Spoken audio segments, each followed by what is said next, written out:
Welcome to CCN Midday News. I am your host, Captivating Christian, and here are some of your top stories for today, April 14th. Trump claims it's his call when they reopen the country. He's wrong, reports say. Trump's new press secretary is apologetic for explicit racism. And Virginia just decriminalized marijuana. Also, employers with a criminal background are being excluded from stimulus bill for small business owners. Let's get to the news. President Donald Trump has repeatedly said that he has complete authority to reopen the country for business after the devastating effects of the coronavirus. Calling when and how to do so is the toughest decision of his presidency, even as governors and legal scholars contend that he has no such power.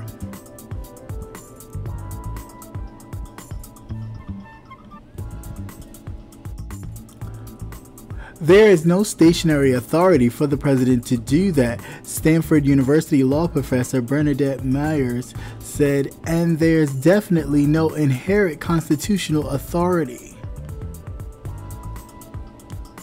The quarantine power is one of the state's oldest powers, she added.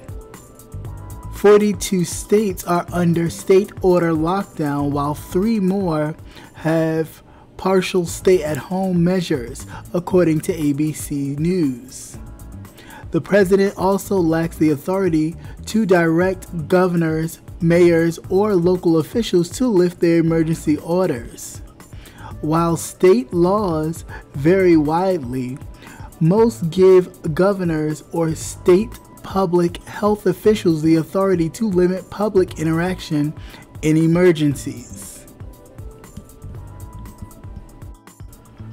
President Donald Trump planned to run his re-election on a strong economy. Instead, he faces tens of thousands of deaths and a mass unemployment. But Trump has another theme he can run on. He's already using it: white anxiety.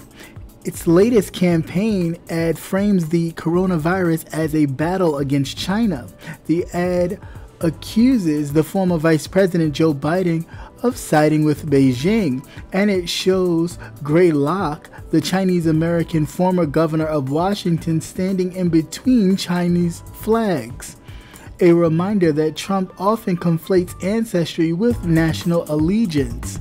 Trump has also revived talks of drug cartels, migrant caravans, and strong borders. On April 1st, when a reporter asked him about domestic violence, Trump thought the question was about his message of the day: Mexican violence.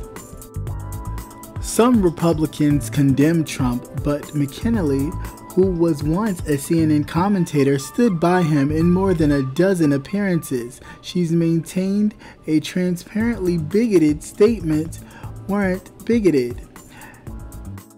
On Sunday, Governor Ralph Northam announced he had signed a bill that would eliminate jail time for simple marijuana possession, leaving only civil penalties with a fine in place for first offense. Northam previously said decriminalization was a priority of his, and the newly elected Democratic-controlled legislature soon followed his lead. It is not a full marijuana legalization. Under decriminalization, penalties carrying jail or prison time have been removed, but lower-level penalties like fines remain in place, and sales remain illegal. Under the legalization, all penalties for marijuana possession are removed, and sales are typically allowed.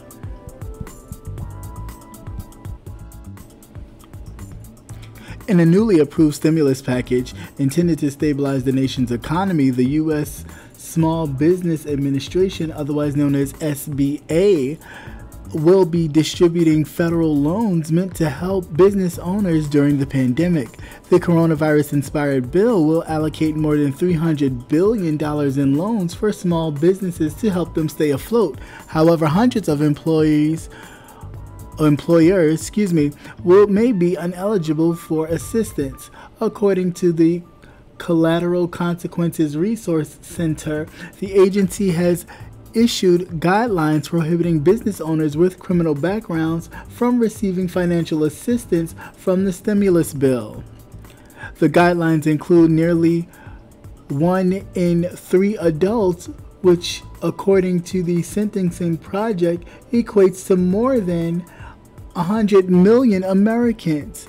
It also excludes businesses with owners who had more than 20% stake in a company and a criminal background, including probation and parole. Guidance could also disqualify owners who have been convicted of a felony or pled guilty to a felony charge in the past 5 years. The $2 trillion stimulus package, also known as the CARES Act, loosens previous limitations set forth by the SBA primary loan program, with the implication of a Paycheck Protection Program. The primary loan program prohibited anyone under criminal supervision or facing charges from receiving any business loans. Once again, thank you for watching CCN Midday News. Hope you enjoyed. Please like, share, and subscribe. Also hit that notification button so you will never miss another news update. Have a great day. Peace.